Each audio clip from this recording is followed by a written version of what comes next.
questa parte, ci pare interessante però che attorno al tema della cura urbana, della manutenzione, ci siano dei cittadini che la avvertono come necessità propria, si sono adoperati, hanno fotografato, hanno creato un sito, hanno creato una comunità non solo virtuale ma anche reale, per dire della vita di questa città e per dire anche cosa serve in questa città, soprattutto rispetto alla cura. Hanno anche organizzato la settimana scorsa, giusto mercoledì scorso, un convegno per chiarirci le idee, e noi confidiamo per arrivare a un punto fermo condiviso, che è in primo luogo il fatto che Venezia è una responsabilità dei veneziani e questa responsabilità non ce la dobbiamo assumere tutta. Ecco, quindi adesso pregherei Matteo Secchi, a nome del gruppo Il passato e presente dei Inizioretti, di raccontarci di questa storia bella e importante che abbiamo assunto come anche lavoro nella pratica amministrativa di partecipazione. Prego, poi naturalmente saluto gli altri componenti che Matteo, se riterrà, nominerà. Prego. Allora, ringrazio l'assessora Agostini per l'invito e anche i relatori, e questa sera ho imparato delle bellissime cose, grazie. Di solito non scrivo i discorsi e improvviso, ma questa sera parlo a nome di molte persone e quindi non sto esprimendo solo il mio pensiero. Al posto mio doveva esserci un signore di nome Alberto Alberti, che è il fondatore del gruppo che rappresento, ma è troppo timido e quindi hanno mandato me, che non sono timido.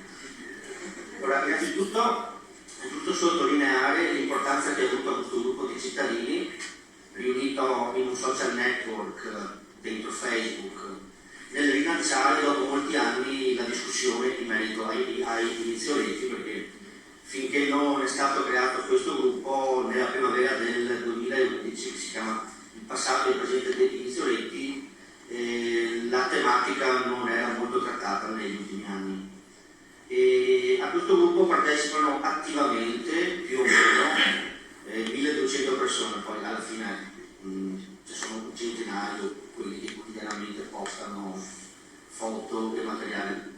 E appunto queste 1200 persone postano foto di Inizioretti da restaurare, disquisiscono sui nomi e sul significato degli Inizioretti e mantengono vivo il dibattito, soprattutto ininterrottamente, che è una modalità tipica dei mezzi di comunicazione odierni, cioè chiunque può partecipare e a qualsiasi ora del giorno, senza bisogno di incontrarsi a una data ora, in un dato luogo, in un dato giorno. E ricordiamo i bellissimi eventi che abbiamo organizzato raccontando con Alberto Tosofei il significato e le storie degli Inizioretti per le cali veneziane, coinvolgendo la popolazione a dimostrazione che l'argomento è sentito in città. E noi questa sera vogliamo solo riassumere velocemente la nostra posizione in merito al lavoro svolto dall'assessora Agostini e dal suo staff, perché è già stato integralmente esposto nell'ultima conferenza stampa. Abbiamo fatto una sintesi. Siamo certi che il lavoro tecnico debba essere svolto dai tecnici, ma è anche vero che il punto di vista dei cittadini, rappresentati dal nostro gruppo e da altri, insomma, è importante in virtù dei principi di democrazia partecipata e piena collaborazione tra istituzioni e cittadino. E qui veniamo alla sintesi che abbiamo preparato. Allora, noi plaudiamo al lavoro di mappatura e georeferenziazione dei 4.000 toponimi cittadini.